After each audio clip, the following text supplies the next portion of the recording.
Baik, bismillahirrahmanirrahim. Assalamualaikum warahmatullahi wabarakatuh.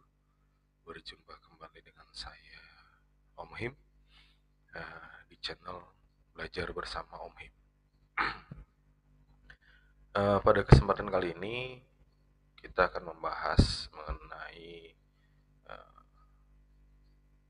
mata pelajaran di kompetensi keahlian teknik komputer dan jaringan di kurikulum Merdeka. Yang akan kita bahas temanya adalah perencanaan dan pengalamatan jaringan. Materi ini ada di kelas 11 di kurikulum Merdeka. Baik, kita langsung saja. Yang dimaksud dengan perancangan jaringan. Perancangan jaringan adalah proses melibatkan perancangan, pengembangan, dan penerapan rencana yang komprehensif untuk sebuah jaringan komputer. Jadi ini termasuk di dalamnya adalah pengalamatan, perutaan, dan langkah-langkah keamanan. Jadi kalau kita amati jaringan itu sama atau mirip dalam bentuk analogi persuratan ya. Ketika kita mengirimkan surat atau mengirimkan paket, maka antara pengirim dan penerima itu harus jelas alamatnya, dan rutenya nanti akan ditentukan oleh jaringannya, oleh vendor dari ekspedisinya. Dia akan dikirimkan kemana dulu untuk mencapai sebuah alamat tertentu. Sekilas seperti itu. Kemudian selain itu juga ada yang namanya topologi jaringan. Topologi jaringan ini mengacu pada tata letak fisik atau logis dari jaringan. Jadi ada topologi fisik dan ada topologi logis.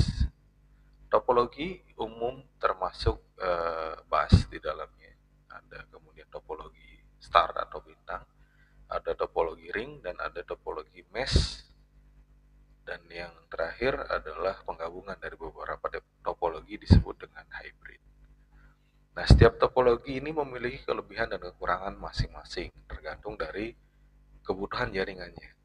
Ya, jadi ada apa ya? Ketika kita membuat sebuah perancangan jaringan, kemudian memilih topologi jaringan yang akan kita gunakan, itu harus memperhatikan kebutuhan dari jaringan tersebut, kemudian karakteristik dari perangkat jaringan yang akan kita gunakan. Nah, dalam perancangan nanti ada icon, ya, ada icon yang digunakan untuk mewakili dari setiap topologi dalam alat bantu visualnya nantinya. Kemudian kebutuhan perangkat yang digunakan dalam perancangan jaringan ini minimal ada 3 kalau kita bicara yang wire ya, wireline atau jaringan yang menggunakan kabel. Ada yang namanya router, switch, dan hub. Router ini adalah untuk pengatur ya, menghubungkan antara 2 atau lebih jaringan. Kemudian switch itu nanti untuk membagi jaringan, dan hub ini sendiri hampir sama dengan switch, hanya bedanya kalau switch itu collision domainnya lebih rendah, sedangkan hub ini dia punya collision domain yang tinggi gitu ya. Jadi si switch ini agak pintar kapan harus dilalui, kapan tidak bisa dilalui, sedangkan hub begitu ada paket, semua paket masuk ke dalam jalur yang sama, dan biasanya ada kegagalan ya, tingkat kegagalannya tinggi.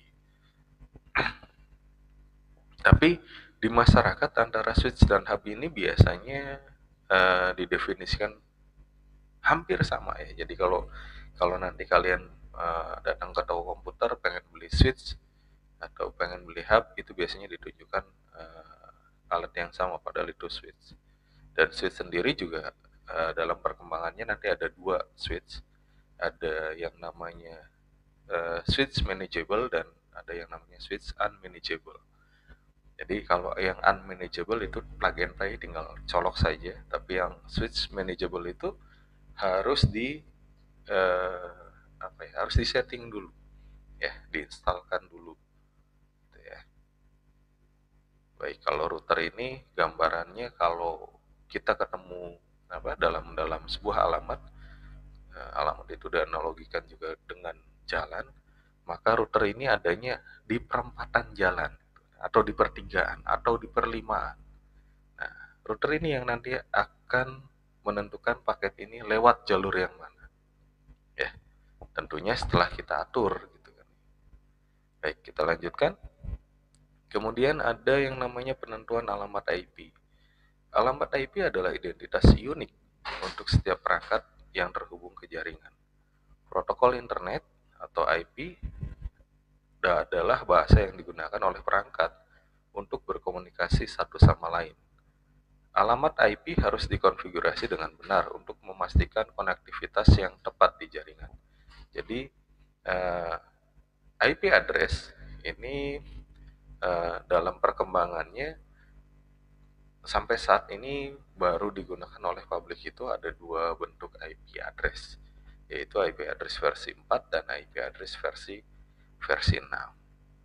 Apa itu bedanya versi 4 dan versi 6? Nah, silahkan nanti kalian bisa mengulas itu ya. Jadi salah satu nanti ulasan yang bisa kalian buat. Nah, di tugas yang kali ini adalah kalian bisa mengulas mengenai pengalamatan IP yang versi 4 dan versi 6. Ya, dan versi 6 ini biasanya digunakan oleh perangkat seluler.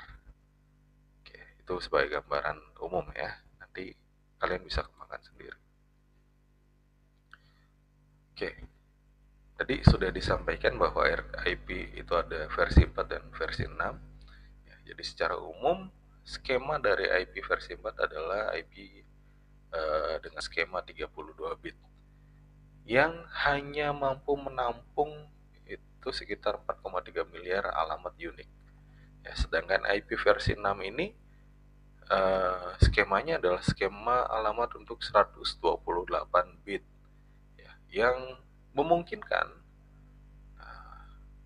menampung sekitar 340 undecillion ya, alamat unik. Tuh berapa kali lipat ini kan. Sedangkan kalau kita bicara IP itu dihubungkan dengan perangkat seluler, misalnya IP versi 6, kita tahu orang Indonesia bahkan satu orang itu bisa memiliki lebih dari satu perangkat seluler. Artinya juga mungkin saja mereka sudah punya uh, apa uh, SIM card yang berbeda-beda, nomor SIM card yang berbeda-beda, dan nomor SIM card ini nanti dideskripsikan dalam sebuah IP address. Bisa dibayangkan kalau Indonesia penduduknya 250 juta yang menggunakan perangkat seluler dikali dua saja misalnya, berarti sudah ada 500 juta ya. Jadi 4,5 miliar ini sangat sedikit. Itu kenapa dibilang sedikit? Hanya Indonesia saja, belum negara yang lain. Makanya dikembangkanlah IP versi 6 ya. Jadi IP versi 6 ini nanti akan secara bertahap menggantikan peran dari IP versi 4. Kenapa? Karena ya cepat habis. Bagaimana mungkin habis? Tadi saya sudah berikan gambaran. Oke, selanjutnya selain tadi ada IP, juga ada yang namanya subnet mask. Nah, subnet mask ini yang digunakan ya untuk menentukan kelas. Ya. Jadi subnet mask adalah angka biner yang menentukan bagian mana dari alamat IP yang digunakan untuk jaringan dan bagian mana yang digunakan untuk host. Kemudian metode perhitungan subnet mask meliputi metode kelas VLSM, ya VLSM itu singkatan dari Variable Length Subnet Mask, dan CDR. CDR ini Classless Interdomain Routing. Ya. Kemudian penentuan subnet mask yang tepat juga akan dapat membantu menghindari masalah alamat IP yang bertabrakan. Ya, ada yang namanya cognition. Nah, itu tabrakan alamat IP dalam sebuah jaringan.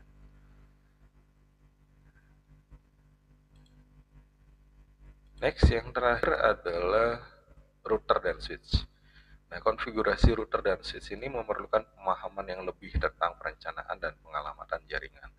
Jadi, kita baru akan membahas untuk pengalamatan jaringan atau pengaturan jaringan menggunakan router dan switch.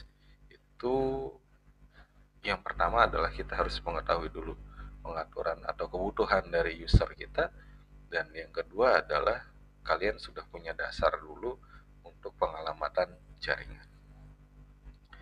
Baik, anak-anak, untuk materi yang pertama saya kira cukup ya.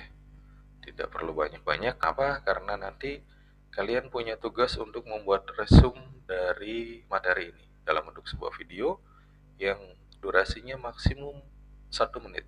Ya.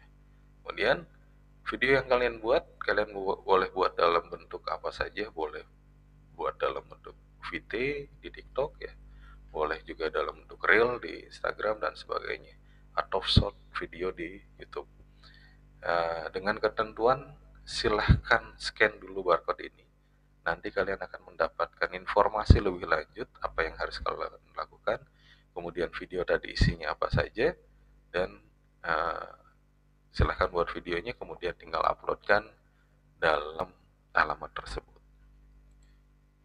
Itu saja untuk pertemuan kali ini. Terima kasih atas kerjasama dan partisipasinya dalam pembelajaran perencanaan dan pengalamatan jaringan. Kurang lebihnya mohon maaf.